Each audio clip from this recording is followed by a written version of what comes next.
இதோ ஒன்றும் மிச்சம் சொத்துக்கு இது எத்தனை ஷார்ட்டேஜ் வருமா? இதுக்கு 60 மூட்டை நெல் ஏன் வைக்கிறது? இப்போ நாங்கள் கூட தான் நெல் போட்டோம். இந்த 56 80 நாள் ஆகுது. இன்னைக்கு யாருக்கு பதில் சொல்கிறீங்க? நீங்கள் 55 ரூபா வாங்கினீங்களா? அது போய் அதிகாரி போய் கவர்மெண்ட்டில் போய் கேட்கணும். நீங்கள் தானே வசூல் பண்ணீங்க. எங்கள் 55 ரூபா இப்போ அந்த அதிகாரி எங்களுக்கு பதில் சொல்கிறாரு. பணம் விற்று கொடுக்குறேன்னு சொல்லிட்டு ஒப்பந்தம் போட்டு உனக்கு லாட்ரி எழுதி கொடுத்துக்கிறேன். என்ன நீங்கள் தானே 55 ரூபா வசூல் வாங்கினீங்க? 55 ரூபா வாங்கினாப்பா ரஜினி. அந்த பணம் யாராக இருக்கா பட்டோட பண்ணிருப்பா ஏத்தாந்து வச்சு உங்கள் வீட்டிலேருந்து விவசாயிங்களுக்கெல்லாம் 55 ரூபா கொடுன்னு வாங்கிட்டீங்க. இப்போ எங்களுக்கு துட்டு வராது வரைக்கும் கேட்ட வரைக்கும் எல்லா கதெல்லாம் சொல்கிறீங்க. 55 ரூபா வாங்கினா வர போய் அதிகாரி போய் கேள்வி ஏன் பில்லு வச்சு கொடுத்தாங்க அங்கே போய் கேட்க அதிகாரி கேட்டால். தற்போது கிடைத்துள்ள அண்மை செய்தியை பார்த்து வருகிறோம். காஞ்சிபுரம் மாவட்ட மருத்துவமனையில் திமுக பிரமுகர் ஒருவர் விவசாயிகளை அவதூறாக பேசும் வீடியோ வெளியாகி அதிர்ச்சி ஏற்படுத்தியிருக்கிறது. விவசாயிகளிடம் மூட்டை ஒன்றுக்கு சுமார் 50 ரூபாய் கட்டாயமாக வசூலிப்பதாகவும் குற்றச்சாட்டானது முன்வைக்கப்பட்டிருக்கிறது.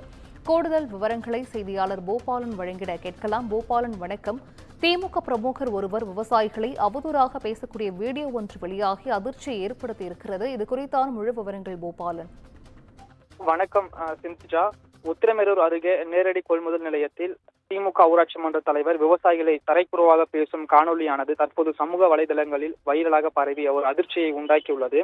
அதாவது காஞ்சிபுரம் மாவட்டம் உத்திரமேரூர் அடுத்துள்ள மருத்துவம்பாடி ஊராட்சியில் அரசு நேரடி கொள்முதல் நிலையமானது செயல்பட்டு வருகிறது. இந்த அரசு நேரடி கொள்முதல் நிலையத்தை திமுகவை சேர்ந்த ஊராட்சி மன்ற தலைவர் வெங்கடேசன் என்பவர் சட்டத்திற்கு புறம்பாக நிர்வகித்து வருவதாக தொடர்ந்து குற்றச்சாட்டுகள் எழுந்து வந்தது.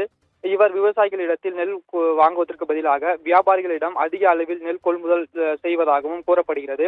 மேலும் விவசாயிகளிடம் அவர்கள் மூட்டைக்கு ஒன்றுக்கு ரூபாய் 50 ரூபாய் கட்டாயமாக வசூலிக்கப்படுவதாகவும் விவசாயிகள் சார்பில் தொடர்ந்து குற்றச்சாட்டானது எழுந்து வந்தது. இந்த நிலையில் இது குறித்து திமுக ஊராட்சி மன்ற தலைவர் வெங்கடேசிடம் விவசாயிகள் கேட்டபோது அவர்களை தரைக்குறைவாகவும் தகாத வார்த்தையாலும் பேசும் காணொலியானது தற்போது ஊடகங்களில் வைரலாக பரவி ஒரு பெரிய ஒரு அதிர்ச்சியை உண்டாக்கியுள்ளது. இந்த காணொலியால் உத்திரமேரூர் பகுதியில் பெரும் பரபரப்பையும் விவசாயிகளிடையும் கொந்தளிப்பையும் ஏற்படுத்தியுள்ளது. எனவே விவசாயிகள் ஒரு கோரிக்கையை முன்வைத்து வருகின்றனர். அதாவது மாவட்ட நிர்வாகம் இவர் மீது கடுமையாக நடவடிக்கை எடுக்க வேண்டும். அதே போன்று தமிழக முதலமைச்சர் இவரை கட்சியிலிருந்து நீக்கி நடவடிக்கையை மேற்கொண்டு கொள்ள வேண்டும் என்ற ஒரு கோரிக்கையினை விவசாயிகளும் பொதுமக்களும் முன்னெடுத்து வருகின்றனர். சிந்துஜா, விவரங்களை வழங்கியமைக்கு நன்றி பூபாலன்.